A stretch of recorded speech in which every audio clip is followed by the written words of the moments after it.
فروحتش مثلا من بلدك مدينه معينه لمدينه ثانيه. انا بدي حضرتك نموذج للشباب، لان الناس فاهمه ان في الاخر خالص دكتور طارق وصل فمولود في بقه معلقه ذهب. فما بين هنا وهنا كلام كتير يتقال. شوف، اول شغله انا ما وصلتش، فهمت علي كيف؟ ما في حدا وصل يعني، فهمت علي كيف؟ الانسان يعني دائما يحتاج الى العلم ويحتاج الى التوعيه ويحتاج الى التنميه. بالعكس، انا كل لقاء التقي فيه مع اخوه اعلاميين او انسان في الشارع او حتى مطعم اقعد فيه استفيد من الناس، لانه احنا نقطه في بحر علم هذه الحياه. نحتاج دائما الى العلم. احنا بالنسبه لي مشروعي في مصر، ما كنت في الاردن، ما كنت انا في الاردن وقررت ان انا اطلع على مصر على اوروبا.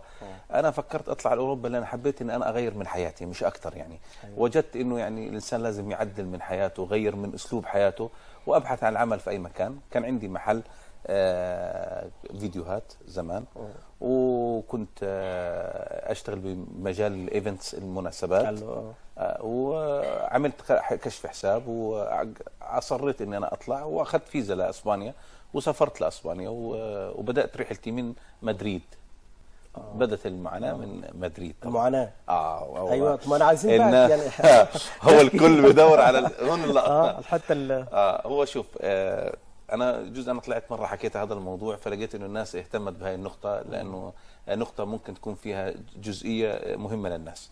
اول شغله، انا بس سافرت برا كنت بتوقع الناس، للاسف بعطي رساله لكل الشباب، انه الشباب بتوقعوا انه الغربه بتبدا او المشكله بتنحل مجرد انه ياخذ فيزا ويسافر. انا بقول لهم لا، الغربه بتبدا بعد ما تسافر.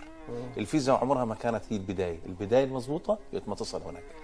انا من الناس قلتها باكثر من مكان، ان انا بس سافرت هناك تفاجأت بحياة صعبة جدا. أنا كل اللي طلعت معي كان دولارات قليلة، كنت متوقع أن هدول راح أشتري فيهم كل أوروبا. نزلت نازل مسيطر، خلاص مسيطر ونازل معي فلوس، ولو تشوف الثقة وأنا راكب بالطائرة. أيوة صح. وجو الأكشن وأصحابي بودعوني وكذا، وحاسس حالي خلاص الأفلام أثرت علي. لو تقول لهم بقى اتمنوا بقى عايزين يجيبوا راجعة كأفلام الساعة بربع جنيه والعدادة بتحسب.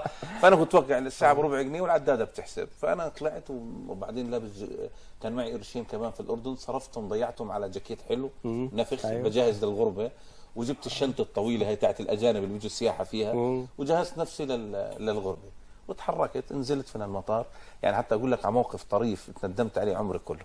كنت أتنقل، نزلت على مدريد، طبعا كل قروشي اللي كانت معي على القد يعني. فأنا دخلت على أوتيل، يقول لي 50 يورو 60 يورو أوتيل. طب أنا اللي معي بكفينيش يومين بس أوتيل. بلش قلبي يرجع. فكان بقى اليأس اللي هو فأنا ما كنت أعرف قيمة اليورو عالي. فكنت أقطع من أتوبيس، كان في شاب أسباني هيك استطاع يعني. سلام يا صاحبي. ابتديتها بنية صافية وقلبي الطيب طمعوا فيا، عملت خير في ناس كتير،